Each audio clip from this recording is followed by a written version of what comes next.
Sa verse 21. Makikita din po natin yan sa verse 22 dahil ang ating Panginoong Jesucristo ay nagtuturo ng tama.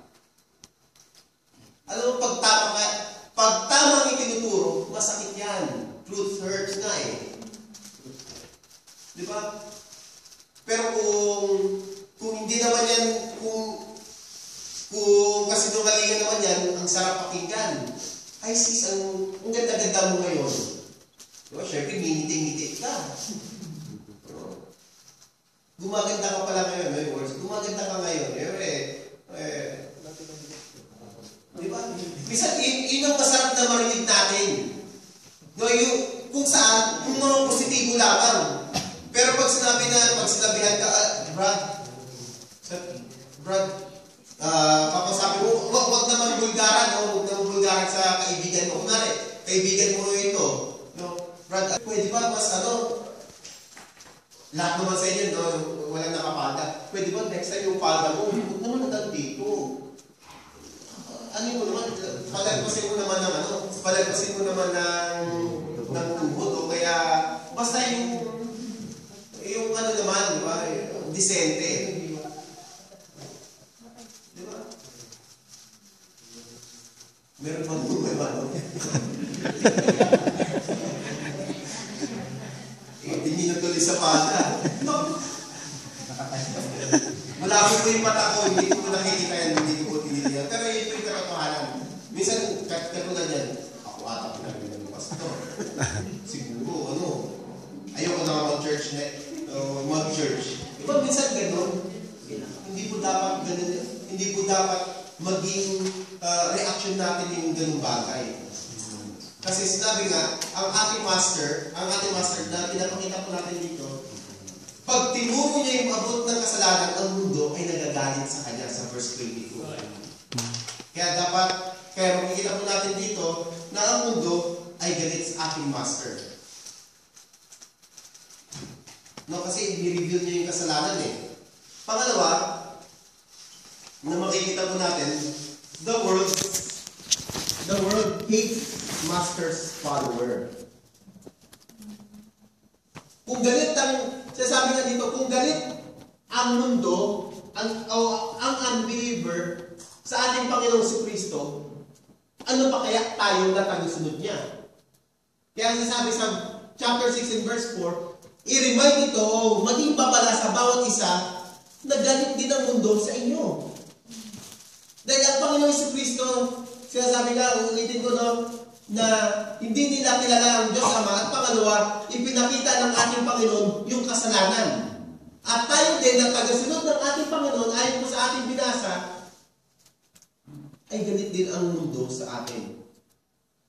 Ang tanong, nararamdaman ba natin yung galit ng mundo? O nakikiayon tayo sa mundo?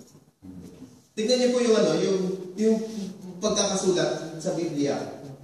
If the world hates you, keep in mind that it hated me first. Tignan niyo po sa verse 19. If you belong to the world, it would love you as its own. No, as its own. As it is, you do not belong to the world, but I have chosen you out of the world. Tandaan po natin, bilang isang Kristiyano, nang tayo po ay nananampalataya bilang Panginoon at nagkapagligtas sa ating Panginoon Jesucristo, tayo po ay inalis na sa mundo.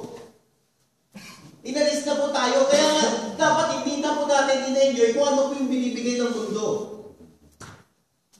Dapat ang tinututukan po natin ay para sa ating Panginoong Jesucristo.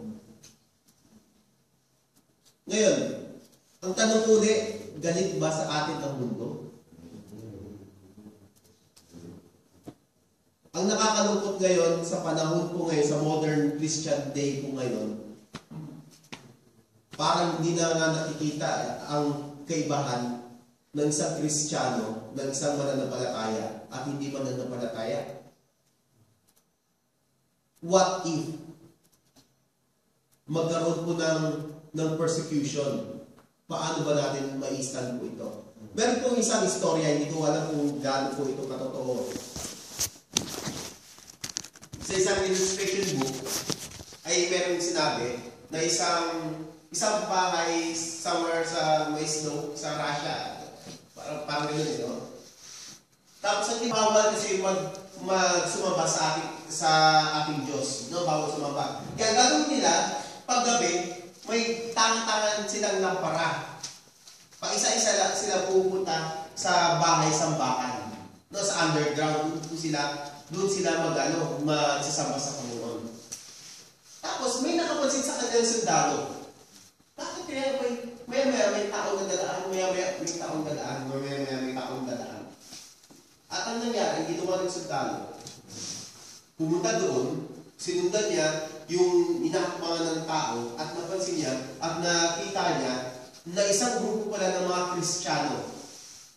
No, at ang sabi ngayon, ginawa ngayon nila, tinutukan niya ng baril at sinabi niya, kung sino sa inyo ang tunay, kung sino sa inyo ang gustong umalis na. Dahil papatayin na siya, of course, yung mga Kristiyano. Pagkasabi niyon, maya-maya, may dahan-dahan na umalis at niligtas ang kanyang buhay. No? Pangalawang warning, talagang tinutok pa rin ng baril. Sino sa inyo ang gustong iligtas ang inyong buhay?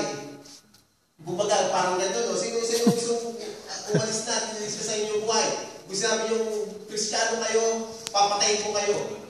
At ang mga miyembro, dahan-dahan din ay nagsialisan. At pagkatapos ngayon, pangatlong warning, wala na talagang tumayo. At sabi ngayon ng sundalo, ito po ang tunay na talagang sumusunod sa Panginoong Kristo.